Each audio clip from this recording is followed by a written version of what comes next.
இன்றே டவுன்லோட் செய்து உங்கள் ஃபேவரட் ஷோக்களை என்ஜாய் பண்ணுங்க. அம்மா, இதாம்மா கடைசி பூஜை. சாமி சிலையை எடுத்துட்டு போனோம். உடனே கிளம்புறேன் பூசாரி ஐயா. என்ன அவசரம் தமிழ்? இப்பதானே நீ தீ மிதிச்சிட்டு வந்த.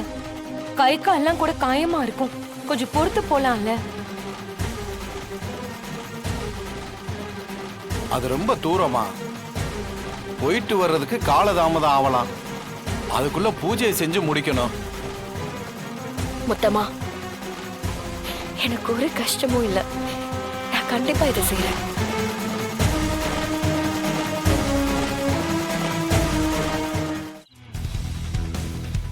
அந்த மலைப்பாதை ஒத்தையடி பாதை, ரொம்ப கரடு முரடா இருக்கும். கோயிலை மட்டுமே குறிக்கோளா வச்சுட்டு போகணும். ஒரு சில சமயம் விலங்குகளோட தொந்தரவு கூட இருக்கும். எதுக்கு நீ பயப்படாதம்மா, அம்பாள் உன் கூடவே இருப்பா. அதே மாதிரி அது எச்சனைகளோட கோட்டைன்றதுனால சில நேரம் பின்னாடி இருந்து யாரோ கூப்பிடுற மாதிரி இருக்கும். பூஜை செய்ய விடாம பல தடங்களை கொடுக்கும். எதையும் நீ கண்டுக்காத. நீ ஒரே சிந்தனையில இருந்தா மட்டும்தான் கோயிலை அடைய முடியும். கோயிலுக்குள்ள போய் சிவனையும் அம்பாளையும் மனதார வேண்டிட்டு மாங்கல்யத்தை எடுத்துட்டு வாமா. நான் போய் அம்பாள் சிலையை எடுத்துட்டு வரேன். சரிங்கய்யா.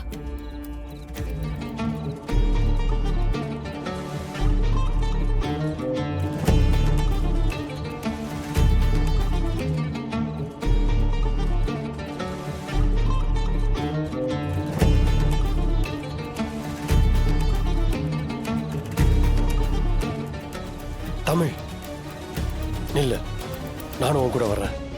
டேய், டாக்டர் சொன்னது மறந்துருச்சா? உன்னை நடக்கவே கூடாதுன்னு சொல்லிருக்காரு. உட்காரு நீ முதல்ல. இல்லம்மா, நான் போறேம்மா. தமிழுக்கு இவ்வளவு ஆபத்து இருக்குன்னு தெரிஞ்சும் தமிழை எப்படிம்மா தனியா அனுப்புறது? சிவி சார், தயவு செஞ்சு எழுந்திருக்காதீங்க. உட்காருங்க ஃபர்ஸ்ட்.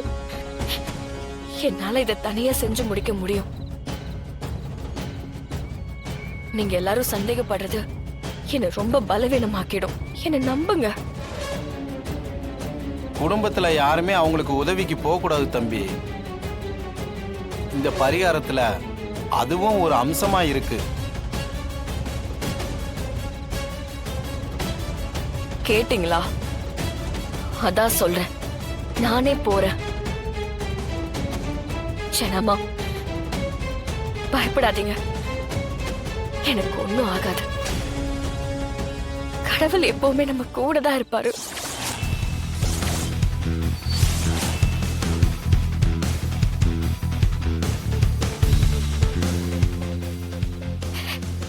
நான் போயிட்டு வரேன் ஜனாமா.